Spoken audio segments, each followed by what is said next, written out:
იცი ღმერთს ჭირდება ჭურჭლები და რო იყო ჭურჭელი უნდა გრძნობდე უნდა განიცდიდე ხშირად საჭიროა რომ ვიღაცასთან მიხვალ და ეთქვი მე იცი რა არის მე ვგრძნობ რომ შენ ღმერთს უყურებ უნდა მოусმინო ისწავლო ღმერთის მოსმენა და სიცოცხლის სულის ჯული ეს არის ღმერთის სულით გაცოცხლებული სიტყვა ჩემში როცა ის სიტყვა რეალური ხდება როცა ის სიტყვა ცოცხალი ხდება როცა ის სიტყვა მოქმედი ხდება როცა ის სიტყვა ცვლილებებს იწვევს გრძნობა ეს ისეთი რაღაცაა რომელსაც განსწავლა ჭირდება ჩვენში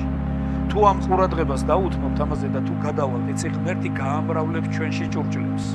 ღმერთი გაამრავლებს ჭურჭლებს და ძალიან ბევრი წერილი